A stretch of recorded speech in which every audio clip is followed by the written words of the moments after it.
All right, now let's all not say anything because we're being recorded. There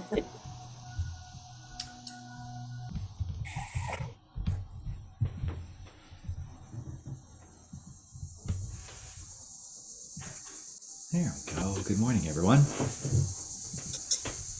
Good morning. I have been doing these webinars now for 16 months, and there are very clear webinar behaviors that seem to be culturally driven. Like in Canada, everybody gets on to a webinar and no one speaks. At this moment, there's no speech at all, and when you say hello to people, they look at you like, hello?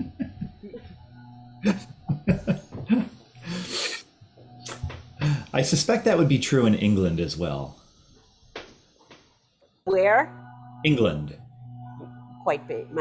It was not true in Europe, writ large. But if you ask a question of the Europeans, they don't answer. Well, thank you for those fabulous services last night. I really had fun. What a night. Oh my God. Yeah, we finished at about 7 o'clock, and I think people were still hanging around there. Shelley, what time did we leave? Around 8:30 or something? Just nobody wanted to go. It was pretty great. If you'd like to know how powerful it was, I wake up this morning, early this morning. There's an email in my inbox from Jane, potential member. This came in last night at 8:55 through the website. And I said, I wonder. So my wondering ceased when Larry's out there, because I said, all right, I'll take the call. Larry says, they were there last night. Did you talk to them? So my response back was just, the magic continues. They were there last night, a very short message.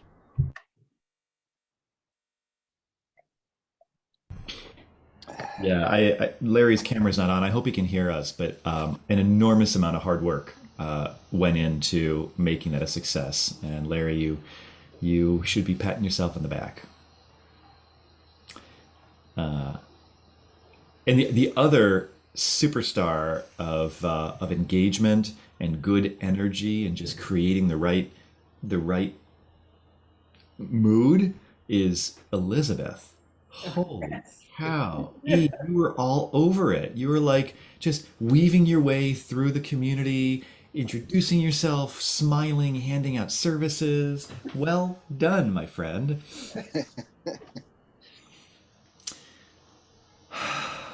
Very easy in this community. If anybody doesn't feel a part of it, that's on them.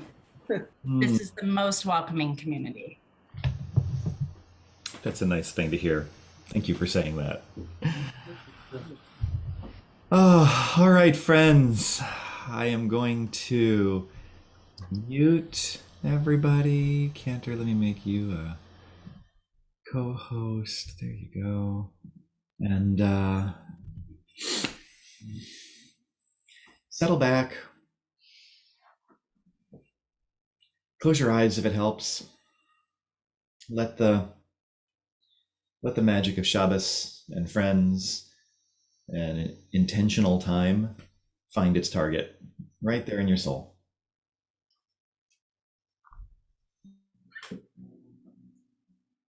Shabbat Shalom.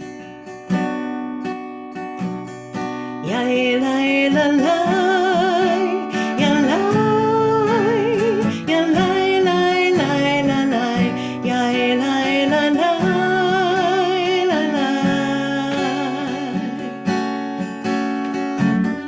Ya Elai Lalai, Ya Lai, Ya Lai Lai Lai Lalai, Ya Elai Lalai, Ya Lai.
An old friend reached out to me yesterday to check in.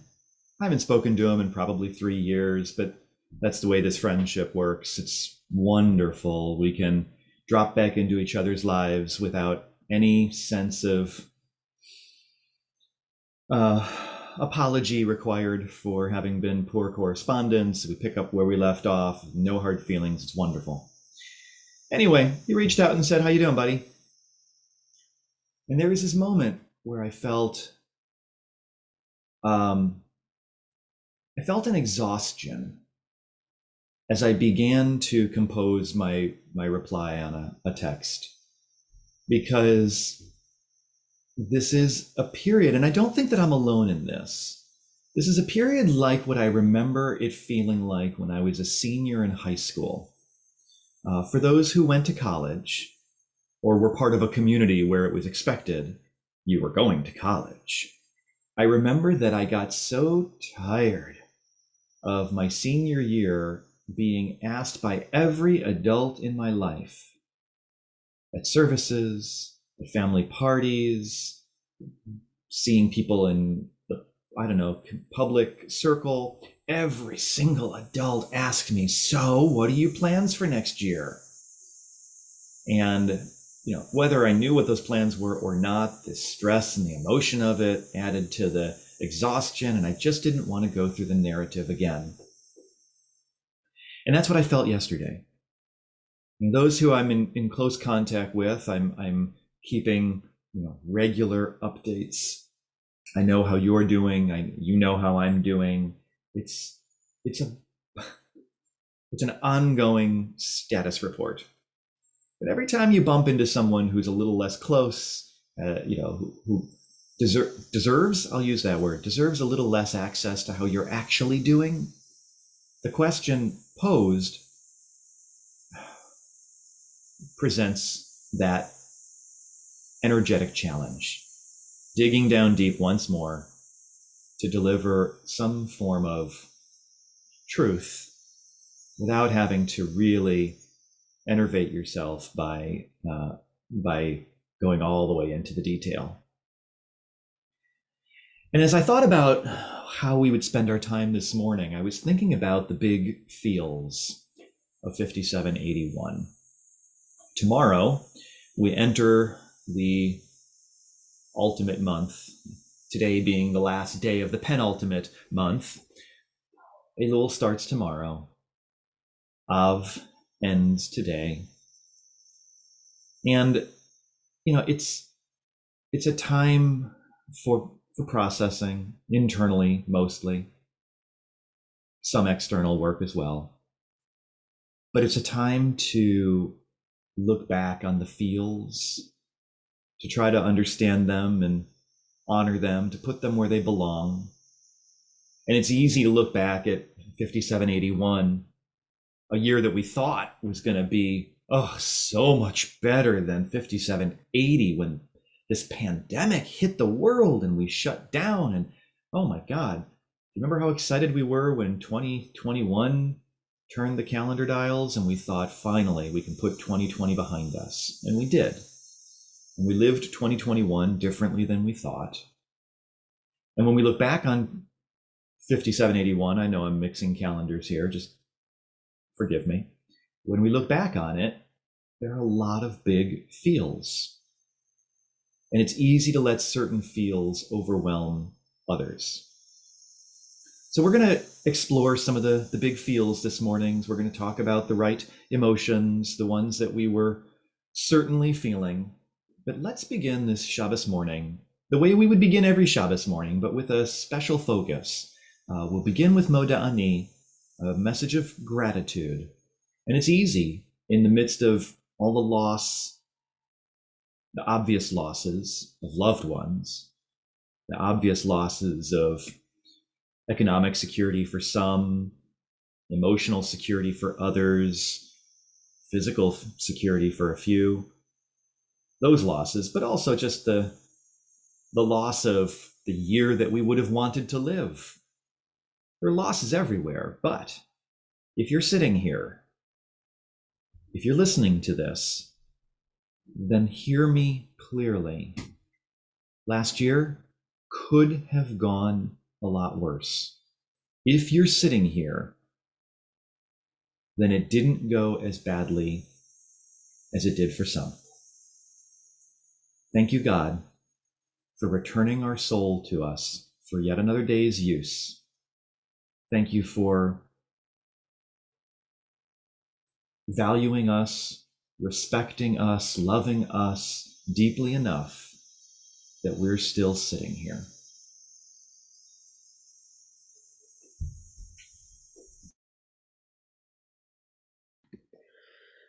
Moda ani lefanecha ruach chai v'kayam. Moda ani lefanecha ruach chai v'kayam. Moda ani lefanecha. Moda ani lefanecha. Moda ani lefanecha ruach chai v'kayam. Moda ani lefanecha ruach chai v'kayam. Moda ani lefanecha. Moda ani lefanecha. Moda ani lefanecha ruach chai v'kayam. Moda ani lefanecha ruach chai v'kayam. Moda ani lefanecha. Moda ani lefanecha. Moda ani lefanecha ruach chai v'kayam. Moda ani lefanecha ruach chai v'kayam.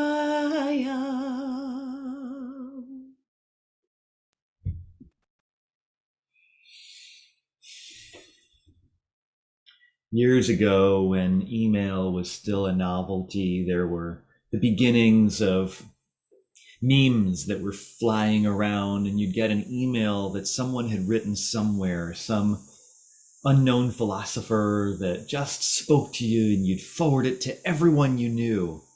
Some of you still do that. And the one that sticks out in my mind from, I don't know, we're probably talking 1990, I don't know, let's call it 7, was someone said, what if you had a bank account and every morning you woke up and you found deposited in this bank account $84,700, and you could use it any way you wanted that day, but if you didn't use it the next day, it'd be gone. There'd be another $84,700, but that's it. You had one day to use it and then it was gone. That's how it is with your life. Those $84,700 are 84,700 seconds. If you don't use them today, they're gone. And I was like, wow,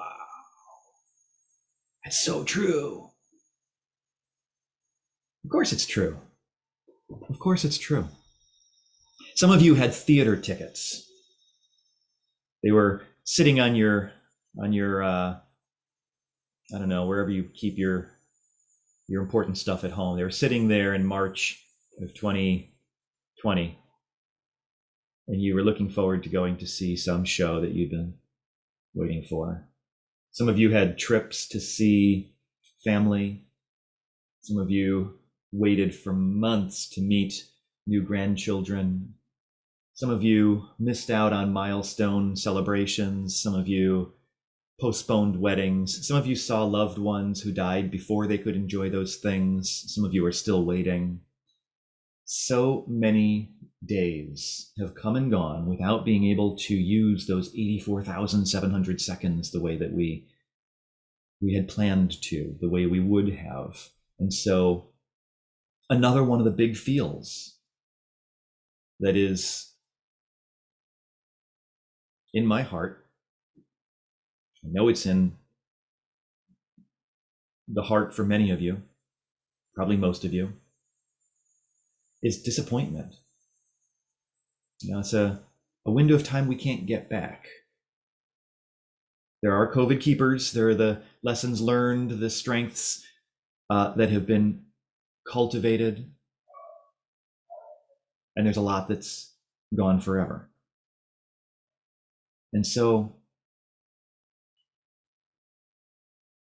I find that in that moment of disappointment, it's good to look for sources of strength. They're all over. What's going to be the support that gets us through? While the conception of God, in the words of Oz, are not quite descriptive of my relationship with God, they still bring an enormous amount of emotion for me. Oz, God is my support. When I'm wrestling with all of this, it comforts me to understand that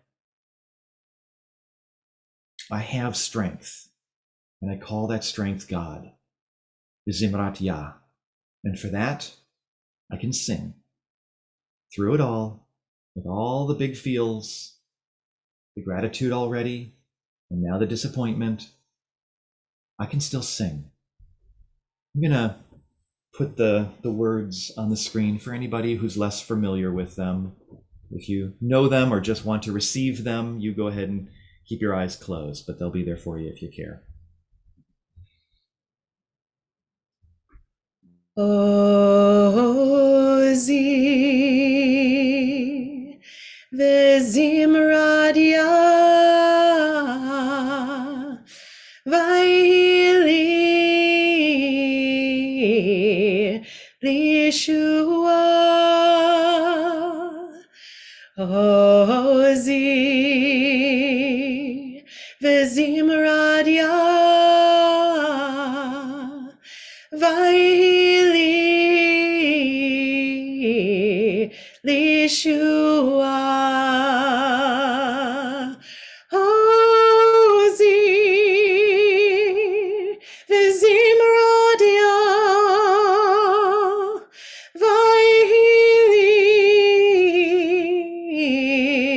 לישועה עוזי וזמרת יה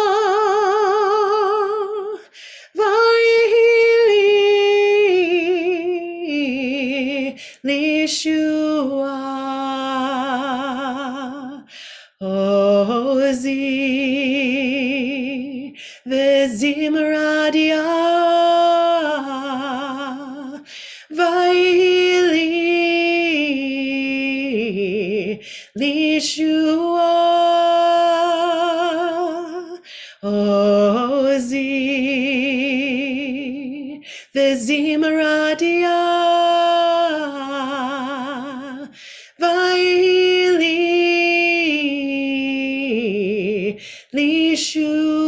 לישועה עוזי וזמרת יה ויהי לי לישועה עוזי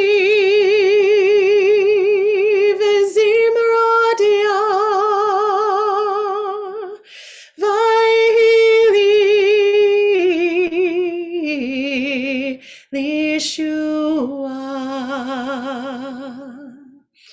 Ozi vezimradia vayihili lishua.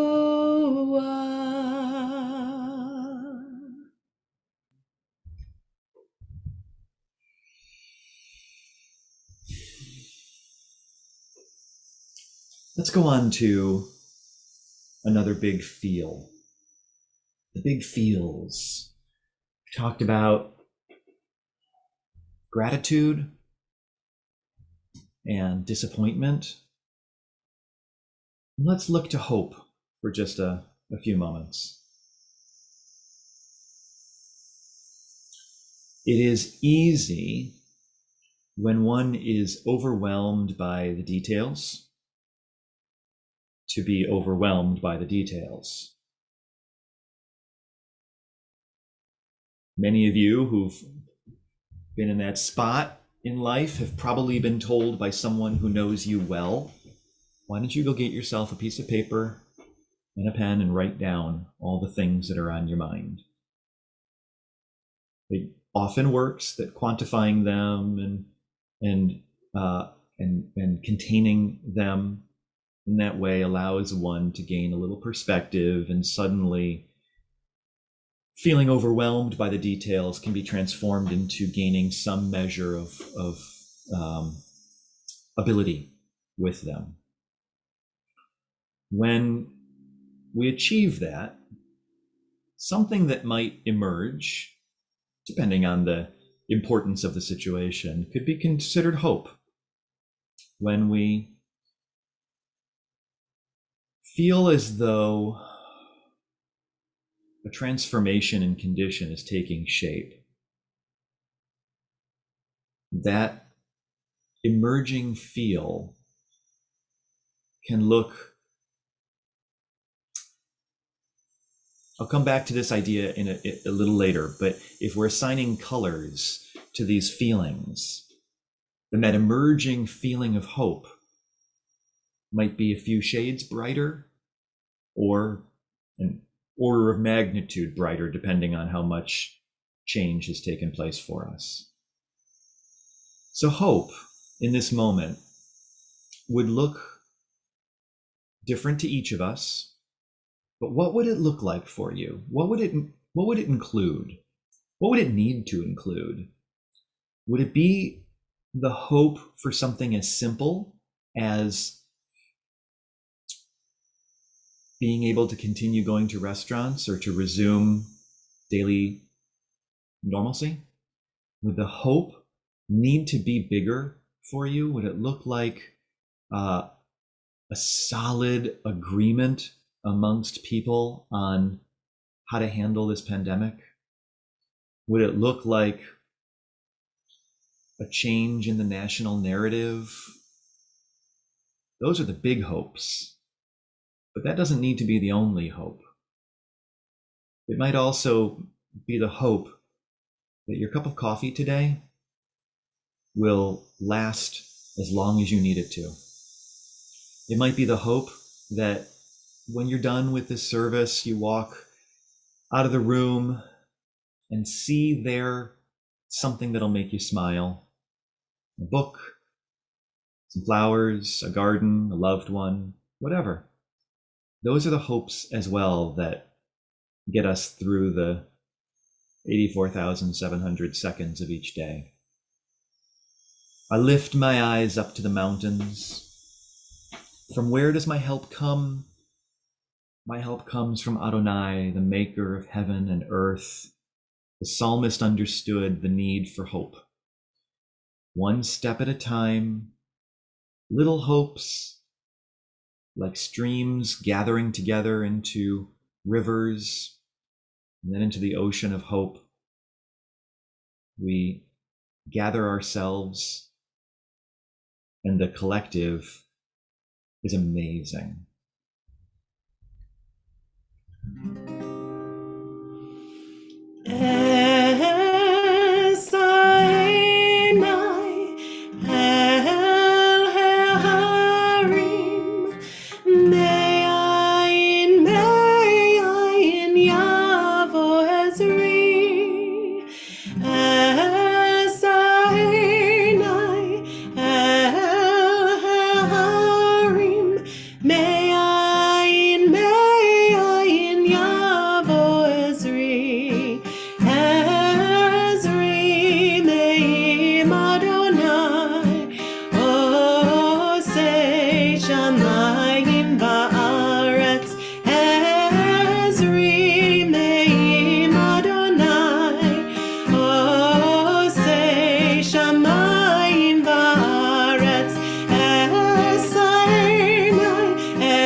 Remember that delicious story of the fabled king who had a request. He wanted a ring that would make a sad man happy and a happy man sad. And he sent out his advisors to go search out such a ring. And one finally came back and said, "I've got it, Your Highness." And on the ring were engraved the words Gam ze ya'avor. This too shall pass. A sad man, reminded that this sadness shall pass, will become a happy man. And a happy man who's reveling in the moment and loving everything about it is reminded this too shall pass. I can't decide, Betsy, you'll tell me later if you think this is the epitome of equanimity in Musar, or if it's the antithesis.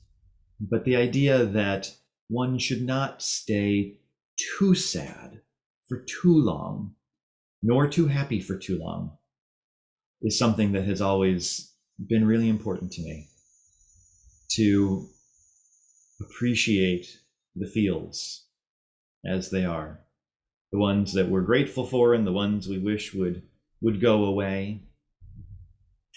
So for those who feel held down these days, I'm not speaking to you at the moment. I'll say Gam ze ya'avor. This is going to pass. It's going to pass. It's going to get better. You're going to feel better. I'm going to feel better. It's going to get better. There are some, and you've spoken to them, and I have been one at moments, and I've spoken to others more recently. There are some who have thrived this last year. They may sheepishly admit it to you and say, I feel uncomfortable claiming how good things are for me. But circumstances have made it so that they are thriving. And that's wonderful. I'm so happy. That makes me so grateful for you. And I will remind you of that ring. Not because I resent your happiness, not at all. Not one bit. I'm thrilled by it. But you, my friends, those who are thriving these days, who are learning about themselves and loving the opportunities that a pandemic affords you, you don't need to feel guilty about that or self-conscious. And use this time where you're not distracted by your heaviness to try to make meaning of it. Learn. Because Gam ze ya'avor, this is going to pass. Your high will equalize, just like the rest of us. And when it does, if you've used this time well, you will emerge with wonderful value add to your life added. So we're going to move to Ashrei in just a moment. Ashrei, happy, the happy ones. Ashrei yoshvei vetecha. The happy ones are the ones who realize they're sitting in your home, God.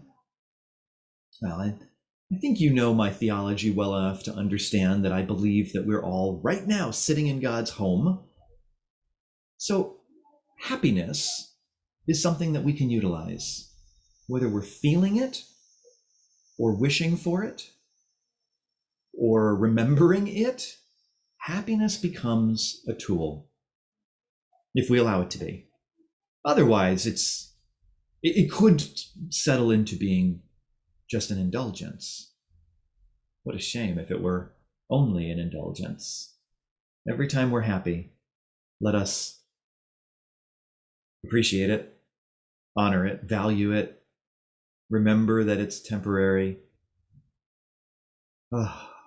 Ashrei yoshvei vetecha. Happiness is something that's useful to us in addition to just feeling good.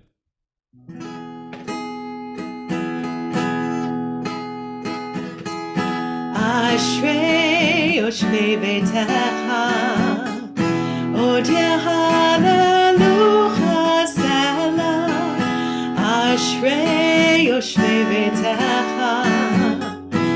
Odia hallelujah, Selah, Ashrei, Ashrei, Ashrei, Yoshvei Beitecha, Ashrei, Ashrei, Ashrei, Yoshvei Beitecha. Happy are those who dwell in your house. We will sing your praises forever. Happy are those who dwell in your house. We will sing your praises forever. Ashrei Yoshvei Beitecha, Odia hallelujah, Selah, Ashrei Yoshvei Beitecha, Odia hallelujah, Selah, Ashrei, Ashrei, Ashrei, Yoshvei Beitecha, Ashrei, Ashrei, Ashrei, Yoshvei Beitecha. Happy are those who dwell in your house. We will sing your praises forever.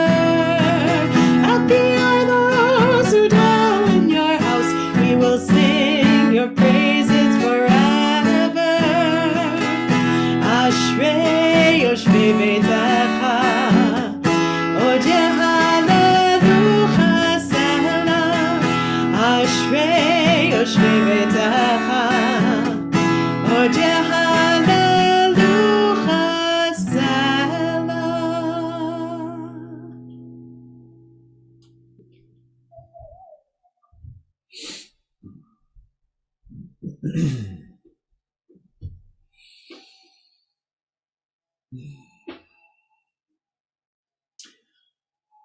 I believe that everybody else's camera is off, and I know that a few of you do that when you are closing your eyes. I love that. Keep your cameras off. That's perfect. And close your eyes. So we're going to spend some time in meditation now. And I'm going to interrupt the meditation a few times on the way through.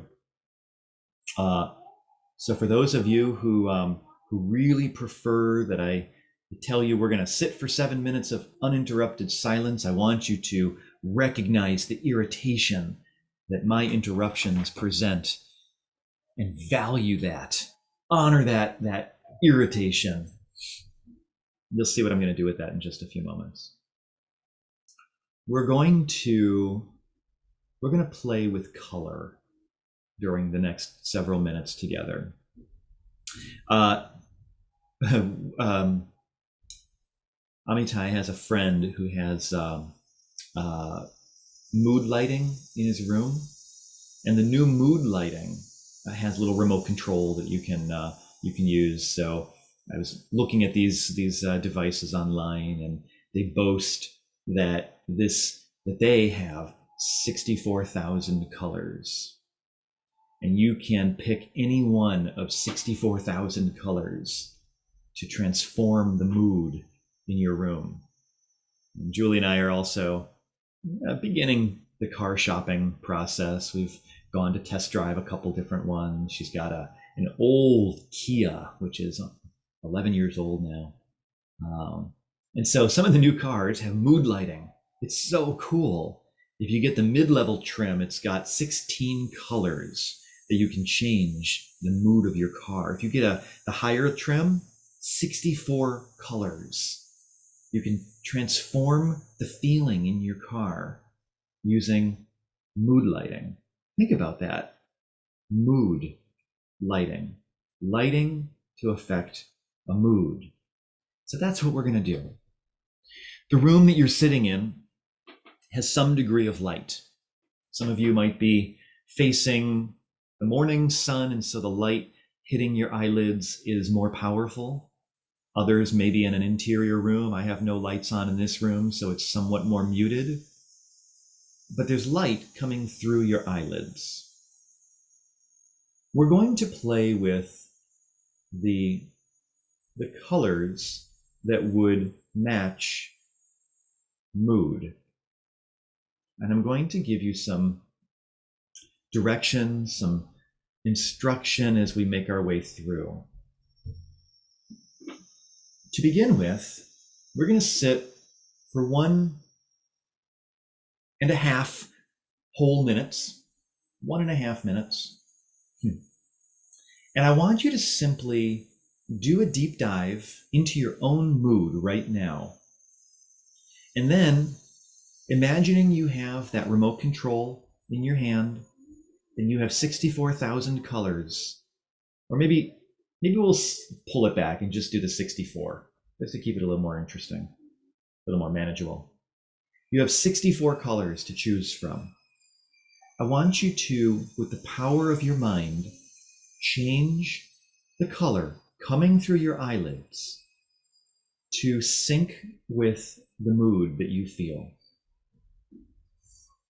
So if you're feeling a beautiful pink, I want that to come through and be what you see through your eyelids. If you're feeling more of a dark orange, bordering on like almost a red, I want that to be the color you see coming through.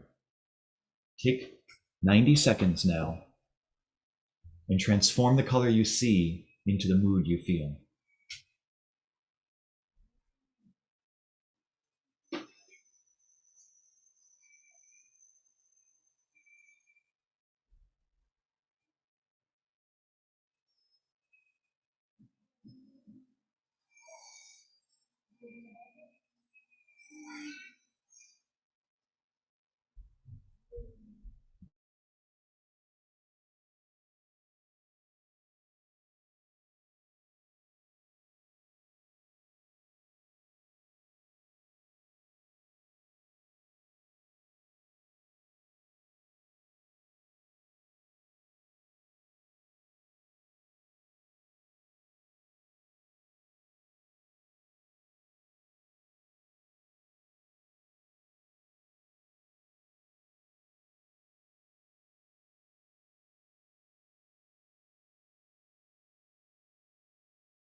I want you to think about a mood that you have felt at one of the most difficult moments of the last 17 months, or whatever we're calling it now, back through the hardest moments of the pandemic.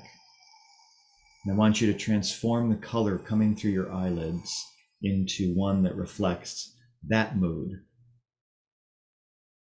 It'll take you a moment to bring yourself back to that dark or angry place.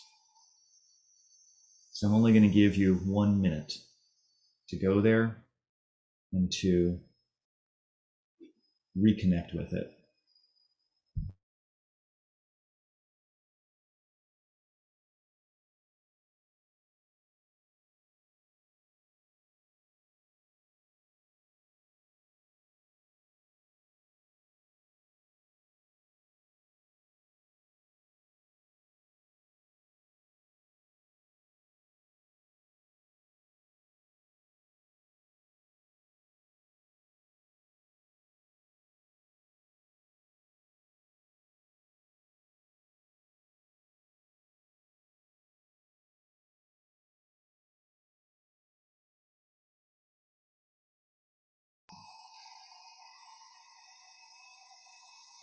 Next, I want you to imagine someone you love care about very much.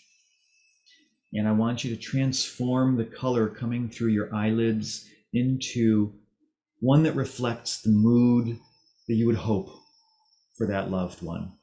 Just pick one person, and if you could instantly turn their mood into this, what color would it look like?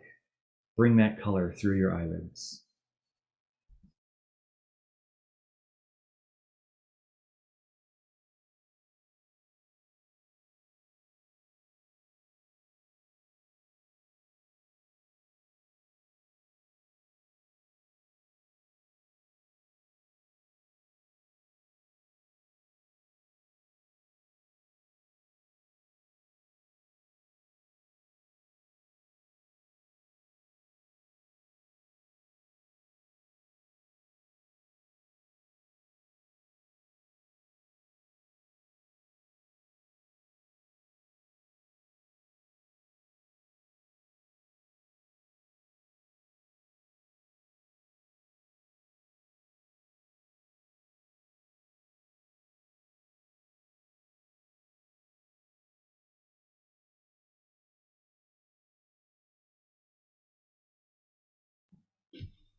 And one final task in this time of silence, and I'm going to leave this one in place for a full 3 minutes.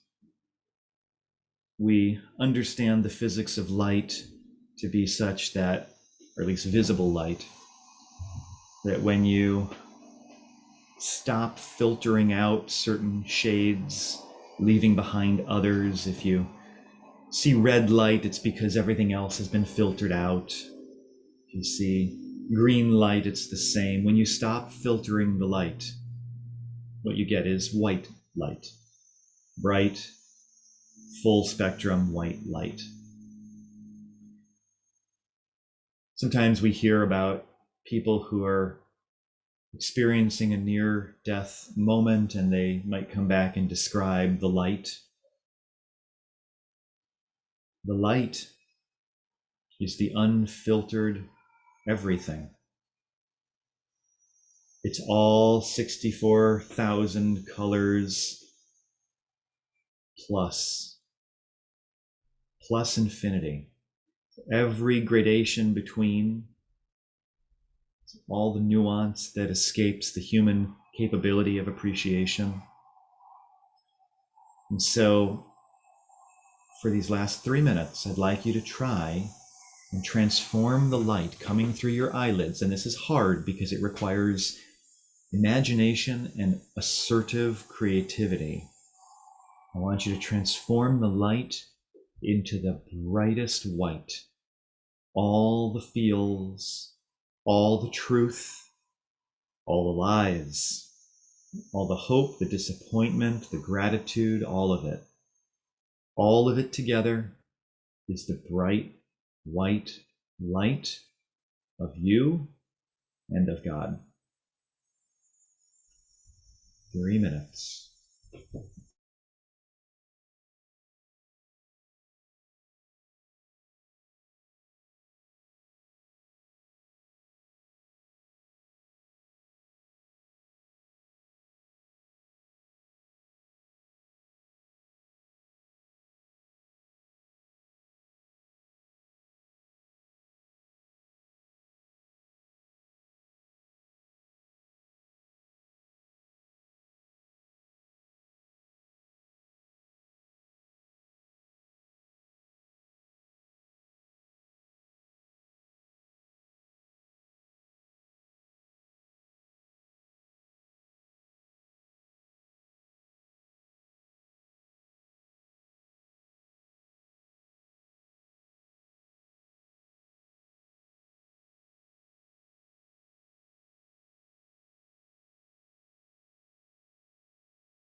Shema Yisrael Adonai Eloheinu Adonai Echad. Shema Yisrael Adonai Eloheinu Adonai Echad. Shema Yisrael Adonai Eloheinu Adonai Echad. Shema Yisrael Adonai Eloheinu Adonai Echad.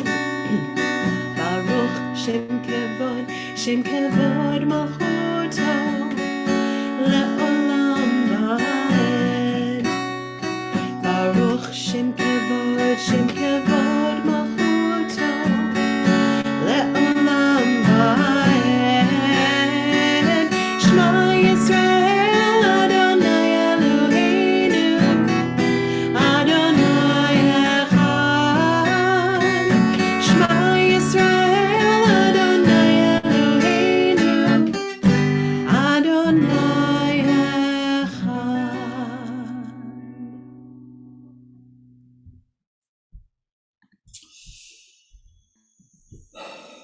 I don't want to usurp the importance and the meaning and the emotion of the expression long haulers. There is a real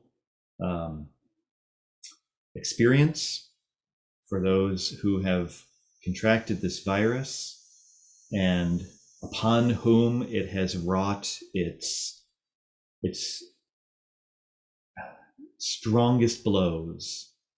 These are the folks who have persistent respiratory or cognitive challenges, and it lasts a long time. They are certainly the long haulers that we mean. In a very different way, we are all long haulers. In a very different way, we have come a long way. We have a long road ahead of us, and we have a lot to learn yet. The tendency in humans is to emphasize the good and to diminish the bad.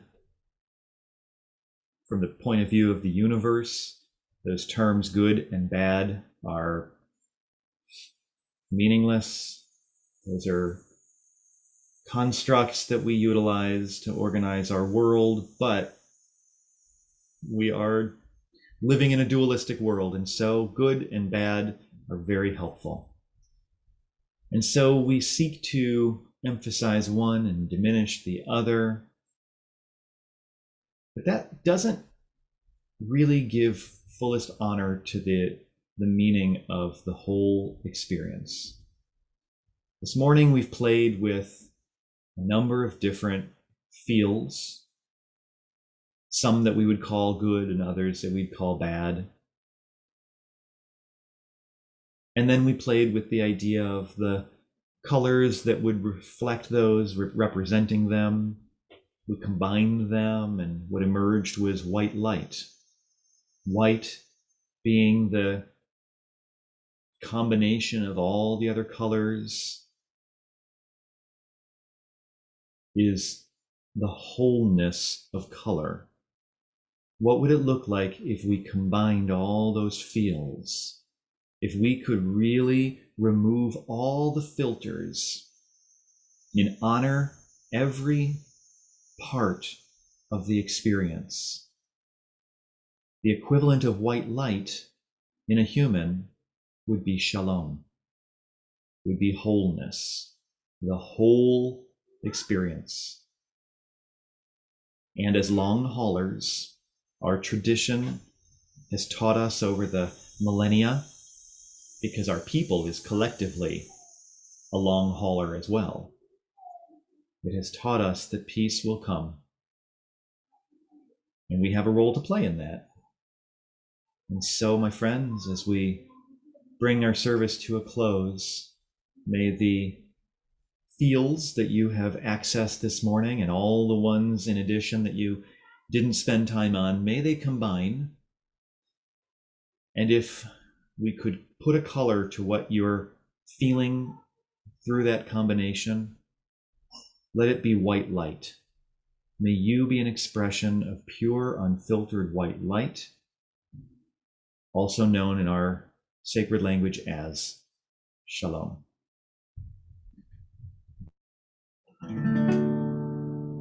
Odyavo Shalom Aleinu, Odyavo Shalom Aleinu, Odyavo Shalom Aleinu ve'al kulam.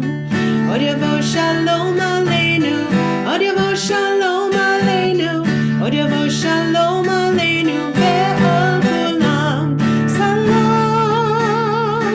Aleinu ve'al kol ha'olam. Salam, salam, salam Aleinu ve'al kol ha'olam. Salam, salam. Odyavo Shalom Aleinu, Odyavo Shalom Aleinu, Odyavo Shalom Aleinu ve'al kulam. Odyavo Shalom Aleinu, Odyavo Shalom Aleinu, Odyavo Shalom Aleinu ve'al kulam. Salam Aleinu ve'al kol ha'olam.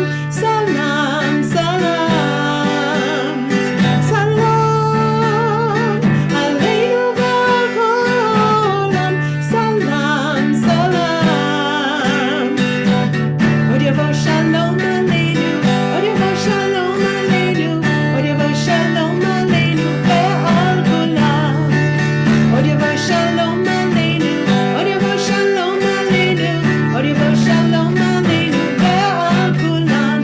Salam Aleinu ve'al kol ha'olam. Salam, salam, salam Aleinu ve'al kol ha'olam. Salam, salam.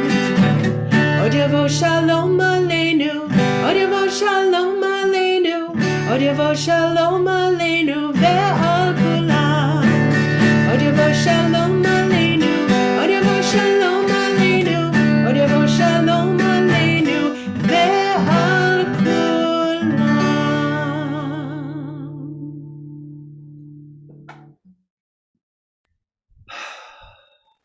May you all enjoy the brightest white light of Shabbat full of Shalom. Thank you, Rabbi. Thank you, Cantor. Thank you. Shabbat you. shalom. Thank you. Shabbat Thank you, shalom. Rabbi and Cantor. Thank you all. Shabbat shalom. Shabbat shalom. Thank you. Thank you. You.